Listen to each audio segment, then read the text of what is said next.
नमस्कार दोस्तों, मैं हूं आपका दोस्त धर्मेंद्र कंवारी और हमारे साथ मौजूद हैं हमारे बहुत ही अच्छे दोस्त, बहुत ही प्रकांड विद्वान और बहुत अच्छे पत्रकार हैं सतसिंह धनखड़ जी। सतसिंह धनखड़ जी और हमारा जो एनालिसिस है आप टाइम टू टाइम देखते रहते हैं, लेकिन आफ्टर इलेक्शन ये एक बार फिर से हम मिले हैं। जी जी, नमस्कार। धनखड़ जी, कैसा रहा चुनावी तजुर्बा? चुनावी रिजल्ट आने के बाद जो है ना, आप ये मानिए कि मैं आपको थोड़ा थोड़ा सा उस दिन का बताता हूँ। हुआ ये कि क्योंकि काउंटिंग का दिन था तो उस दिन पत्रकार की जो दिन है वो जल्दी शुरू होता है, तो मैं 8 बजे के करीब हुड्डा साहब के घर चला गया, जो डी पार्क पे रोहतक में। और सरकार बढ़ती देख रहे थे आप? हाँ, मैं वही तो कह रहा हूँ ना, हुजूम लगा हुआ था वहाँ पर, और पुलिस इतना जैसे तो सीएम बन गए हैं। और जिस भी समर्थक से बात करो, जिसको भी हाथ लगा लो, 60, 65, 70, 75, और एक ने कहा वो देवीलाल बड़ा जो रिकॉर्ड है ना आज वो भी दोस्त होगा। मैं कहा भाई बहुत अच्छी बात है। तो भी बज गए 10 बजने के बाद जो है वो जैसी, तब तक भी ठीक था, लोगों में जोश था। तो पहला रुझान है ना पोस्टल बैलेट वाला। हाँ, उसके बाद तो फिर मैं चला गया इधर, जो जन्नत में कांग्रेस पार्टी का दफ्तर बना हुआ है, तो वहाँ बड़ी बड़ी एलईडी लगी हुई और वहाँ भी हजारों समर्थक कांग्रेस के, और पूरा जोर शोर मचा रहे थे। ये 9:30 बजे की करीब की बात है। तो लेकिन उसके बाद जैसे 10 बजे के बाद वो धीरे धीरे ये क्या हुआ, सब शांत। हुड्डा साहब वहाँ आए और सारे मीडिया ने उनको घेर लिया। हुड्डा साहब के भी फ़ोन पे बात कर रहे हैं, तो हुड्डा साहब ने कहा कि भाई हमारी जो हमारी वोट परसेंटेज है वो स्लो अपलोड कर रहे हैं और हम बाउंस बैक करेंगे, ये करेंगे वो करेंगे, इस तरह से जो है ना मामला चला। तो जो लोग सरकार बना रहे थे वो बिल्कुल मायूस हो गए, और हुड्डा साहब का चेहरा भी जो है उस दिन देखने वाला था। लेकिन वो इतने अनुभवी आदमी है, क्योंकि जीवन उनका कितना लंबा करियर रहा है।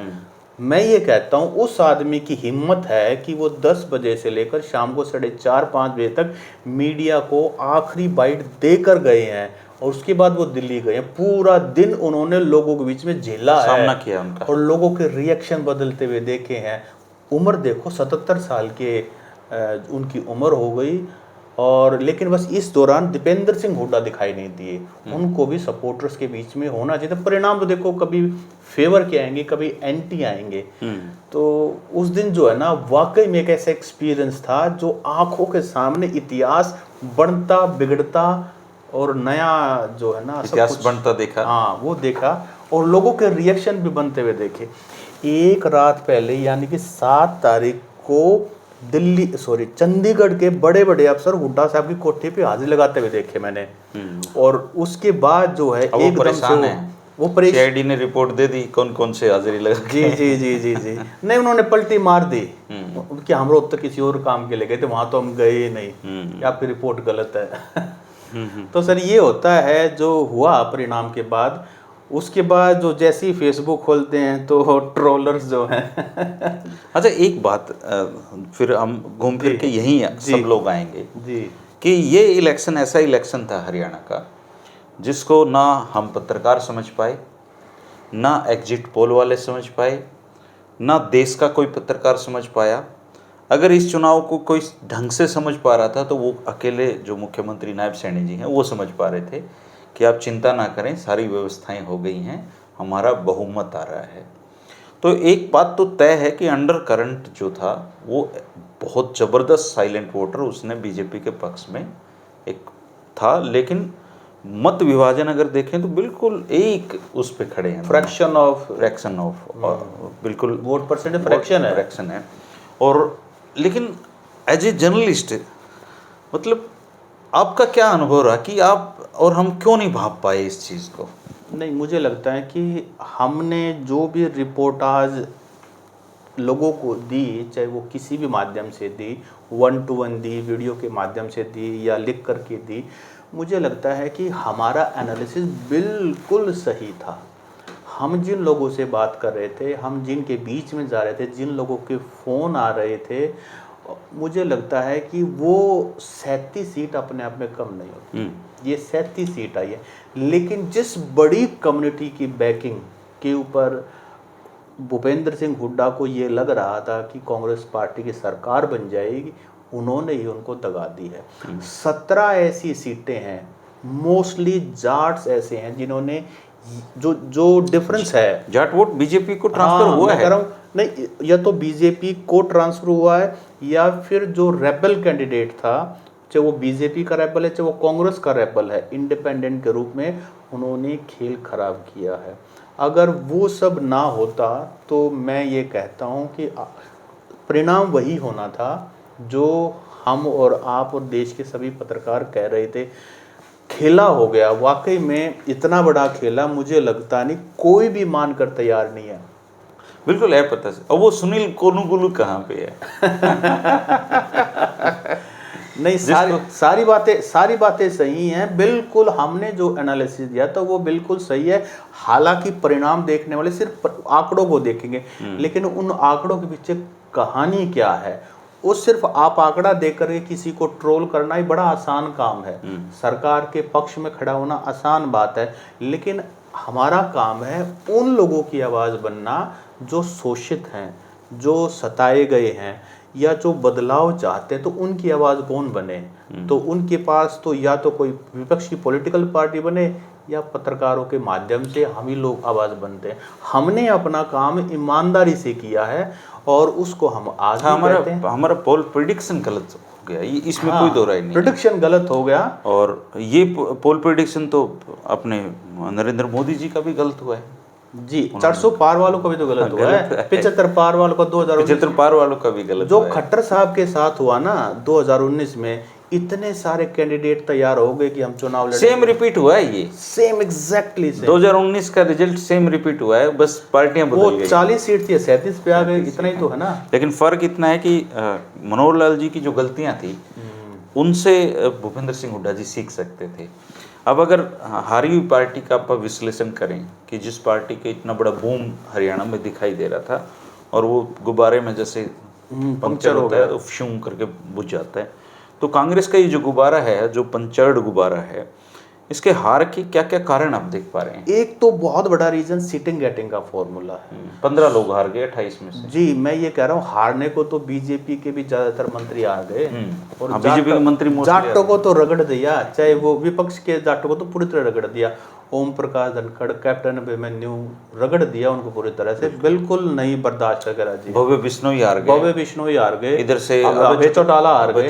कितना बड़ा नाम है अभय चौटाला। अभय सिंह चौटाला जैसा व्यक्ति किसी भी पार्टी में हो, ऐसा व्यक्ति। लेकिन मुझे लगता है अभय सिंह चौटाला जी को गोपाल कांडा का साथ और बीजेपी का ये जो तालमेल था उनका, मिसकैलकुलेशन, मुझे लगता है ये इसका नुकसान काफी बड़ा नुकसान हुआ। एक तो कांग्रेस की हार के पीछे सिटिंग गेटिंग का फॉर्मूला। जयवीर वाल्मीकि को टिकट देने की क्या जरूरत थी? अपने गोहाना से जगबीर मलिक को टिकट देने की क्या जरूरत थी? कनेक्ट खो चुके हैं वो लोग। और मैं कहूँ ये अपने जो कलानौर से विधायक हैं, हालांकि वो जीत गई शकुंतला, लेकिन उनकी भी हालत जो है ना, सुबह से ही काउंटिंग तो बड़ी पतली थी, बाद में उन्होंने बढ़त बनाई, बड़ी मुश्किल से जीती। तो सर्वे वर्वे तो कुछ नहीं हुआ वो सिटिंग गेटिंग के फॉर्मूले में, और बड़ौदा मुश्किल से जीते हैं। सोनीपत ने जो डेंट दिया, जो घाव दिया, हुड्डा साहब एक ही बात कहते थे, जब मैंने जो ऑब्जर्व किया रैली के अंदर, कि तुम मेरी पीठ को संभाल लेना, उनको तो मैं देख लूंगा। जो लेकिन जो पीठ में जो झज्जर में बहादुरगढ़ सीट हार गए, सोनीपत ने दूसरा झटका दिया उनको। ये वैसे लोग 2019 में 1,64,000 से हराया था। मतलब वो कहता ना, एक हरियाणा कहते हैं हराया ने गो दिया था। और उनकी ससुराल भी सोनीपत में। हाँ, ससुराल तो जो है दैया उसके अंदर है, तो मटिंडो गांव के अंदर है। तो सोनीपत ने जो है साथ नहीं दिया, लेकिन उसके पीछे कारण होते हैं। तो कुछ जनता जनार्दन है, कमियां रही हैं, सिटिंग गेटिंग रहा है, ओवर कॉन्फिडेंस मुझे लगता है रहा है। मुझे लगता है कि एक जो बड़ा कारण और जो है वो ये है कि 2 लाइन जो है वो खड़ी हो गई थी। एक भूपेंद्र सिंह हुड्डा ने खड़ी की, जो उनके सपोर्टर थे, एक दीपेंद्र सिंह हुड्डा ने खड़ी की, जो दीपेंद्र सिंह हुड्डा के वाया टिकट चाहते थे। ज़्यादातर जगह हुड्डा साहब, बड़े हुड्डा साहब के जो हैं सपोर्टर्स, उनको टिकट मिली, कुछ जगह दीपेंद्र सिंह, लेकिन काफ़ी सारे लोग ऐसे बच गए जो नाराज़ हो गए, क्योंकि उन्होंने हरियाणा मांगे हिसाब कैंपेन में जो इतनी बड़ी भीड़ हमें दिखाई दे रही थी, ये वो लोग थे जो टिकट मांग रहे थे, पैसा भी लगा रहे थे, समय भी लगा रहे थे। दूसरा जो टिकटार्थी थे, मोस्टली जगह पे मैंने देखा जो टिकटार्थी थे, टिकट नहीं मिलने के बाद उन लोगों ने कांग्रेस में जिसको भी टिकट मिली उसको बिल्कुल सपोर्ट नहीं किया।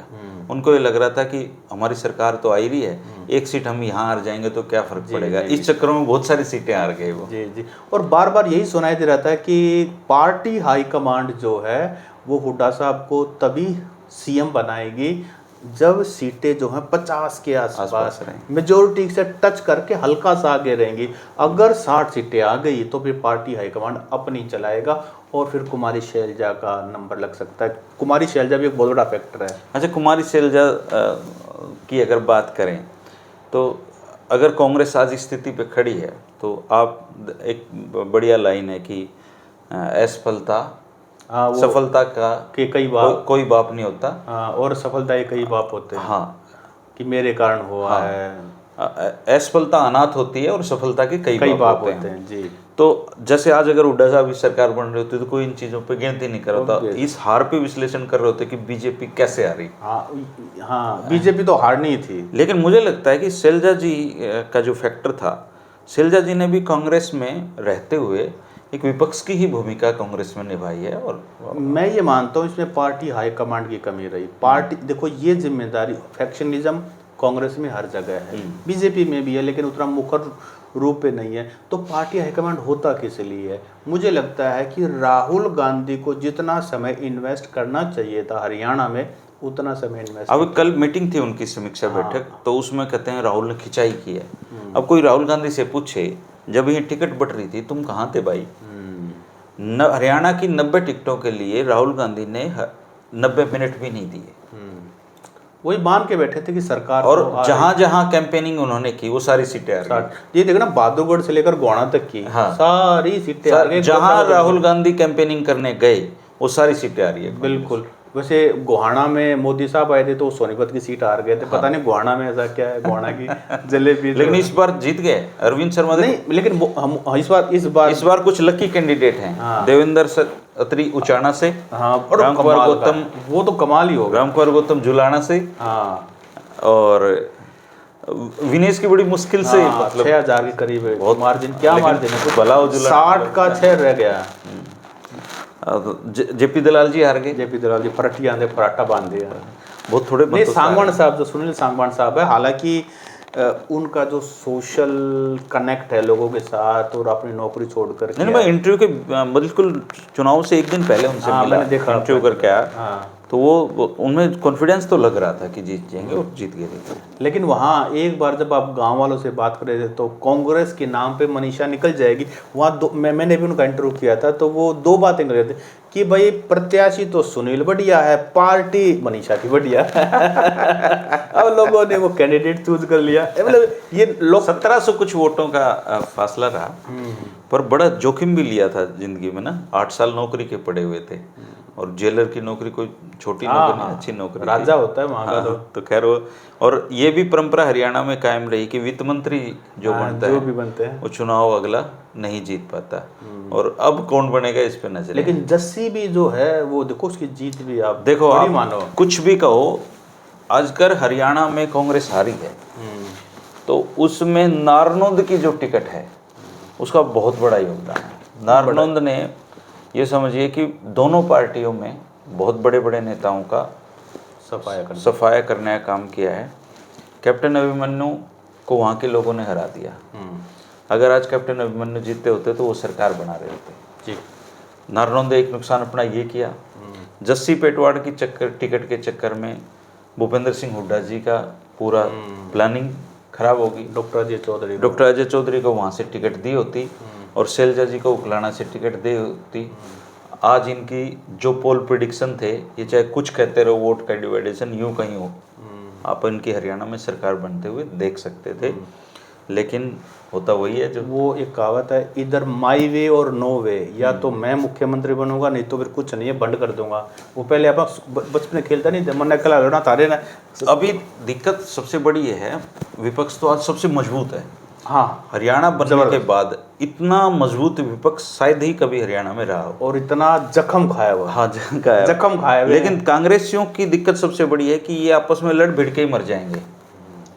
आप इनके देखिए, जो हारे हैं उनको लग रहा है कि हराने वाले ये लोग हैं, जो जीते हैं उनको दुख इस बात का सरकार नहीं है, और आपस में लड़ भिड़ रहे हैं। बहुत ज़्यादा इनमें टसल चल रहा है अभी।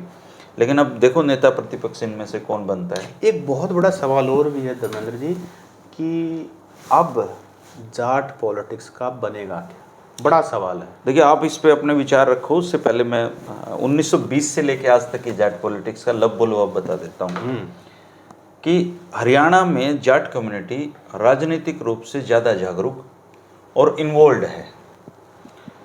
इस चक्कर में इनका बहुत फायदा भी हुआ है और इस कम्युनिटी का बहुत नुकसान भी हुआ है। हर गांव में ऐसे आपको 10-20 लोग मिल जाएंगे जो राजनीति के चक्कर में जिन्होंने अपने जीवन का ही खराबा कर लिया।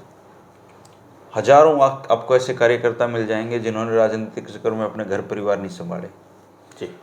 तो राजनीतिक रूप से ये जो विमुखता आएगी इसके बाद जाट समाज में, खासकर किसान कम्युनिटी में, ये वैसे देखा जाए तो अच्छे के लिए है। देखो नायब सैनी जी की सरकार है, वो ऐसा नहीं कि वो जाट कम्युनिटी के खिलाफ काम करेगी। कोई सरकार किसी के खिलाफ काम नहीं करती, सब आराम से राज करना चाहते हैं। 10 साल वो थे, कौन सा खिलाफ काम किया उन्होंने। जाट कम्युनिटी की राजनीतिक विमुखता जो अब आएगी वो जाट कम्युनिटी के हित में है, मुझे ऐसा लगता है। दूसरा, चौधरी छोटू राम से लेके और भूपेंद्र सिंह हुड्डा तक, इनमें सब आगे, चौधरी देवीलाल और ओम प्रकाश चौटाला जी, बंसीलाल जी और अपने भजनलाल जी, सब सारे हर तरह के जाट को इसमें शामिल कर लो। जाटों का जो भी अच्छा लीडर हरियाणा में हुआ है, हरियाणा के जाट समाज ने उसको लास्ट में 0 करके छोड़ा है, क्योंकि जाट कम्युनिटी आपस में कभी लड़ने से नहीं रुक सकती। भीम सिंह दहिया ने जो एक ऑथर हैं और वाइस चांसलर भी रहे हैं कुरुक्षेत्र यूनिवर्सिटी के, उन्होंने बड़ा अच्छा लिखा है। उन्होंने लिखा है कि आप जाट को ज़्यादा समय पावर से दूर नहीं रख सकते। अगर आपने रखा तो वो संघर्ष करेंगे, लड़ेंगे। अब कितना लड़ेंगे? अब ये बात मैं वही कह रहा हूं ना, लड़ेंगे भिड़ेंगे, लेकिन वो शक्ति केंद्र तक आने की भरपूर कोशिश करेंगे। अब दिक्कत ये है कि अब इनके पास विकल्प नहीं है। अब देखिए डेमोग्राफी की चेंज हो रही है हरियाणा की। अब 124 के करीबन सीटें हो जाएंगी अगले चुनाव में। हरियाणा में डोमिसाइल की जो नीति है उसे चलते बहुत सारे लोग, चूंकि हरियाणा एक फ्रूटफुल प्रदेश है, हर कोई यहाँ बसना चाहता है, तो 13-14 जिले तो हमारे हरियाणा होते हुए हरियाणा के जैसे कहाँ दिखते हैं। वो ले दे के आप हरियाणा रोहतक को मानते हो, हरियाणा हमारा हरियाणा उधर अलग है। आपके रोहतक में अगर इंडस्ट्री की जो ग्रोथ, किसी भी प्रदेश को बचाने के लिए इंडस्ट्री चाहिए, इंडस्ट्री आएंगी तो लोग आएंगे तो आपका आचार व्यवहार सब कुछ बदलेगा। तो 2029 तक तो ये मुझे लगता है ये इशू ही नहीं रहेंगे जी। तो जाट पॉलिटिक्स चलती रहेगी। कम नहीं चुन के आए हैं, मैं कल गिन रहा था, शायद 19 लोग चुन के आए। हरियाणा विधानसभा में 90 में से 19-20 लोग जाट समुदाय से ही आते हैं, चाहे वो किसी भी पार्टी से हों। तो संख्या बल में ये कम नहीं है किसी भी तरीके से। लेकिन इनको अब ये नीति छोड़नी होगी कि फलां के साथ ही जुड़ेंगे। इनको पावर शेयरिंग करना पड़ेगा दूसरे लोगों के साथ। जी। और हाँ, इसमें ये है कि अभी तक जो है हरियाणा की रिसेंट्स की बात है, पिछले 20 सालों की, चौटाला साहब जो हैं वो जाटों की, उनकी पार्टी को जाटों की पार्टी कहा जाता था। उनका जो हाल हुआ, मैं चौटाला साहब से शुरू करता हूँ। वो एक ऐसे मुख्यमंत्री जिन्होंने 5 बार शपथ ली, शायद अब तक सबसे ज़्यादा बार शपथ लेने वाले। हाँ वो ओम प्रकाश चौटाला हैं। उनको 0 कर दिया। फिर भूपेंद्र सिंह हुड्डा है, अब ठीक है 37 की उनके पास आंकड़ा है। हुड्डा साहब देखो कैसे कितनी उम्र तक लड़ेंगे, 77 उनको अब अपना 77 years old, और जब तक 2029 आएगा he would be 82 year old होंगे।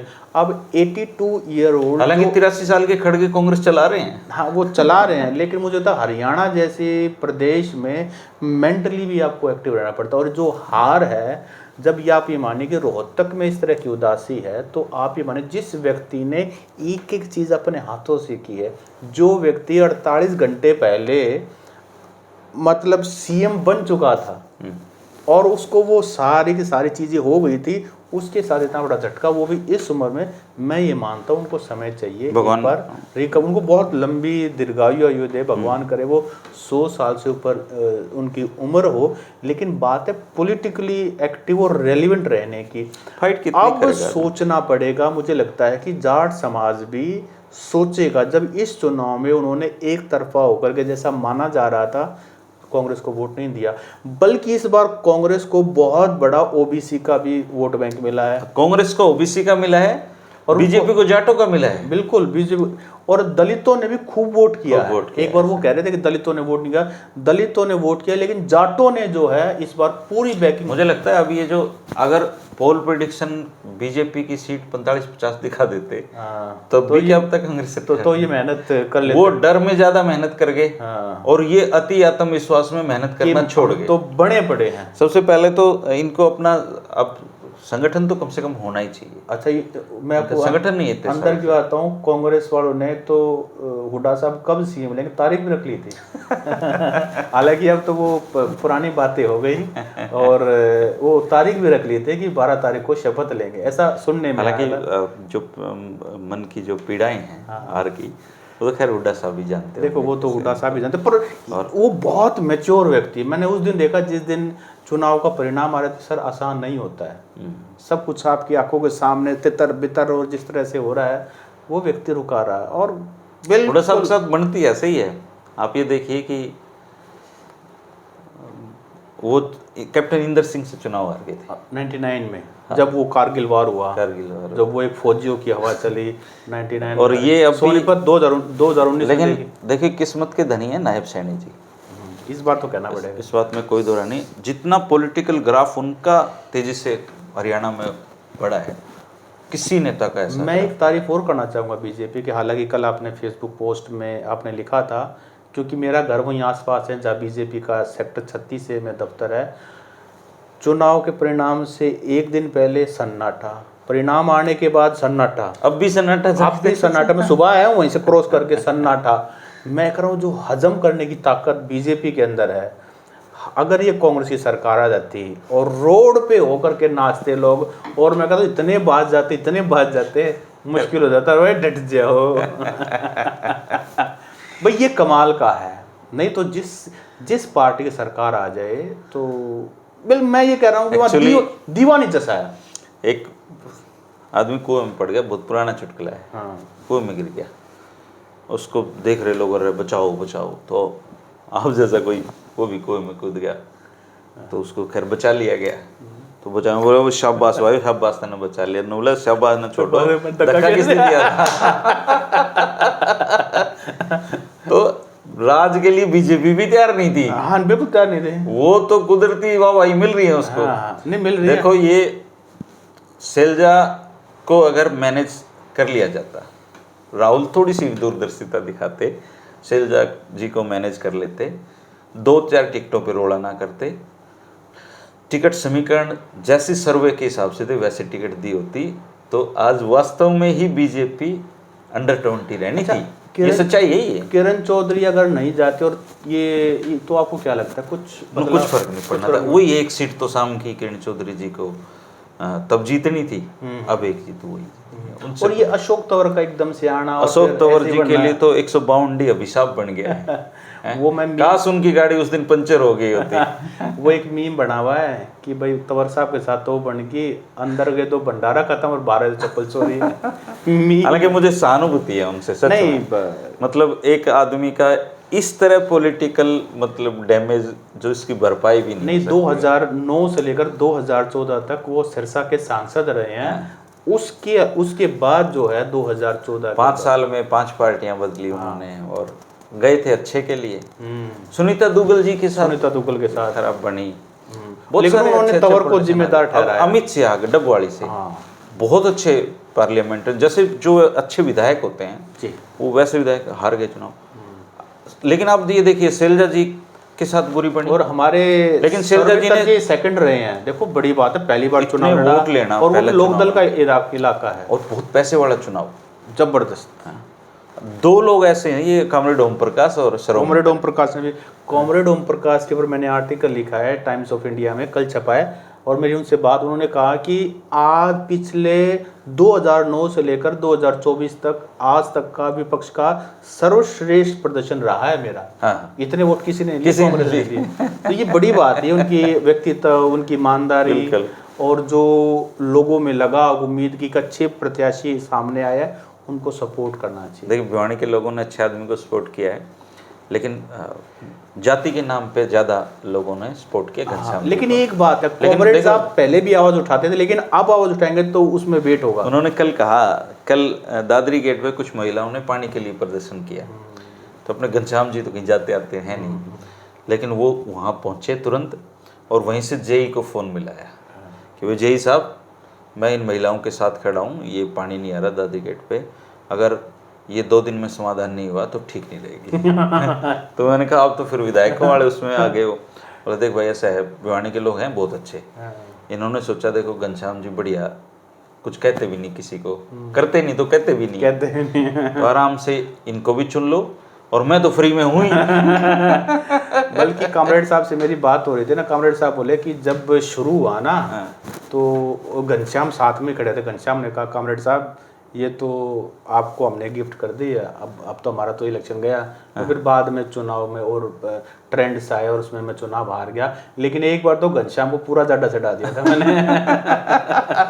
ये भी अपने आप में अचीवमेंट से कम नहीं है।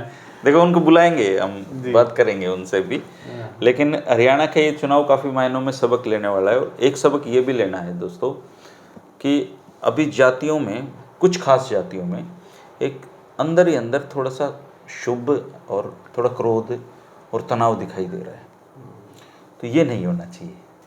चुनाव चले गए हैं, चले गए, अब सबको हमें यहीं पे रहना है, प्यार प्रेम से रहना है। और सच ये है कि किसी भी कम्युनिटी का कोई भी आदमी जीता है, तुम्हारे घर कोई बोरी डालने नहीं आएगा, ये एक फैक्चुअल बात है। एक दिन के राजा होते हैं हम। एक चीज़ और, अब बहुत सारे ऐसे लोग हैं जो आपका कंटेंट देखते हैं और फिर आपको ही ट्रोल करते हैं। भैया आपको तो अगर देखो, कंटेंट पसंद नहीं है, मैं खासकर इस चुनाव में बीजेपी का बहुत शुक्रगुजार हूँ। बीजेपी ने बाकायदा अपने ऑफिशियल ट्विटर हैंडल पे मुझे विपक्ष का पत्रकार कहा है, और किसी भी अगर वो ये लिख देते कि हम इनका धन्यवाद करते हैं हमारी मदद करने के लिए, तो मेरे लिए शर्म की बात थी। विपक्ष का पत्रकार होना हमारी क्रेडिबिलिटी को दर्शाता है। विपक्ष यानी कि जनता, हम सताई विपक्ष हैं। देखो कांग्रेस से हमें पहले भी कोई उम्मीद नहीं थी, और मैंने अपने बात कांग्रेस नेचुरल बेनिफिशियरी थी। मैंने और अपने बातचीत की तो आपने ये कहा था कि भाई ऐसा नहीं है, कांग्रेस सरकार में आ रही है और हम यहीं मिलेंगे विपक्ष के रूप में। कांग्रेस जा रही है पावर में, हम नहीं जा रहे हैं, हम यहीं हैं। और कांग्रेस नहीं गई, अब कांग्रेस से तो लड़ भिड़ के मर जाएंगे। लेकिन अगर कांग्रेस कमजोर पड़ती है जनता की आवाज़ उठाने में, तो हम तो सथाई विपक्ष हैं यहाँ के जी, तो हम लड़ेंगे। और बीजेपी ने बहुत अच्छा किया, कम से कम उस लिस्ट में मुझे डाला है कि विपक्ष हैं, सथाई विपक्ष हैं हरियाणा के। और नफ़रतें और प्रेम में एक फ़र्क होता है दोस्तों।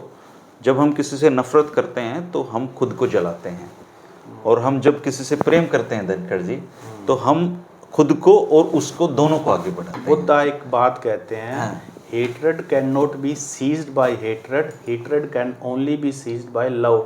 यानी कि नफरत को नफरत से खत्म नहीं कर सकते, प्यार से ही खत्म कर सकते हैं। तो प्यार करते रहिए दोस्तों एक दूसरे से, और ये पॉलिटिकल समीक्षा इसको आप कह सकते हैं, और हार के बाद का एक आकलन इसको कह सकते हैं। लेकिन चुनौती सरकार की है। एक और अच्छी बात इस चुनाव में हुई है, कांग्रेस ने 7 गारंटियां दी थी, और लोग अंदेशा लगा रहे थे कि ये 7 गारंटियां लागू हो गई तो हरियाणा उजड़ सकता है। तो लोगों ने इस पे भी मोहर लगाई है कि हमें हरियाणा को उजाड़ना नहीं है। तो फ्री बाइज जिसकी बहुत चर्चा करते हैं, गारंटी तो एक नायब सैनी ने दी थी कि शपथ लेने से पहले जो 2.5 लाख कितने लोगों को मैं पहले ज्वाइनिंग कराऊंगा, फिर शपथ नहीं वो नहीं करवाई जा सकती हैं। 1,80,000 नौकरियां खाली हैं, अगर ये 5 साल में ये भर देते हैं तो इट्स अ बिग अचीवमेंट। और सबसे बड़ी दिक्कत क्या है, 1,80,000 खाली हैं, 1,80,000 HKRN में नौकरी लगा रखे हैं, जो खाली पोस्टों के एवज में लगा रखे हैं, और उनकी इन्होंने नौकरी पक्की कर दी 58 साल की। तो नई भर्तियां करेंगे तब ये इनमें से किसको हटाएंगे, बहुत बड़ी चुनौती है, कॉम्प्लेक्सिटी। दूसरा 2100 रुपये महिलाओं को वादा इन्होंने भी कर रखा है, 500 रुपये सिलेंडर देना है, कॉलेज जाने वाली लड़कियों को स्कूटी का वादा इन्होंने भी कर रखा है, 500 रुपये सिलेंडर देने का वादा सब कुछ वही है। बल्कि इन्होंने 2000 का 2100 कर दिया है। हाँ, 2100 हालांकि कुछ फर्क है, जैसे बुढ़ापा पेंशन ये पहले वाले पैटर्न पे ही बढ़ाएंगे या नहीं भी बढ़ाएं, देखो हमारे बुजुर्गों ने तो ये बता दिया है कि हमें नहीं चाहिए बुढ़ापा पेंशन, तो ये हो सके कम कर दें तब भी कोई दिक्कत नहीं है ना। अगर प्रदेश की आर्थिक स्थिति खराब हो रही है तो कम भी की जा सकती है उसको। बुढ़े डोब के गड़े मार दे, पर अब किसका मारेंगे? मेरे जरूर मार देंगे। आप ये नई बात ना ले काट के ले। कहते थे ना आइडिया क्यों दिया, आइडिया क्यों दिया? नहीं, आपका वीडियो जरूर देखते हैं ये, क्योंकि इनको ट्रोल करना होता है। देखो मुझे ट्रोल करने के लिए, आपको ट्रोल करने के लिए वीडियो भी तो देखना पड़ेगा। वीडियो देखना पड़ता है। ठीक बात है। शुक्रिया दोस्तों जो साथी पहली बार वीडियो को देख रहे हैं और वो सब्सक्राइब कर लें। बीजेपी के साथी भी वीडियो को सब्सक्राइब कर लें, क्योंकि आपको होमवर्क करना पड़ता है। मुझे मेरे बारे में बोलना है तो मुझे देखना पड़ेगा आपको। जो पुराने साथी हैं वो दोस्ती बनाए रखें, और बाकी सब मिलते रहेंगे, मुलाकात होती रहेगी। मैं तो समझता हूँ मैं अब अपने चैनल की टैगलाइन भी बदल के कर दूं, सथाई विपक्ष। ठीक बात है। क्योंकि पत्रकार का काम सरकार के साथ चलना नहीं होता है, लोगों के साथ चलना होता है, लोगों की दुख तकलीफ़ों को बताना होता है। वो काम मैं पहले भी कर रहे थे और काम आगे भी जारी रहेगा। नमस्कार। नमस्कार।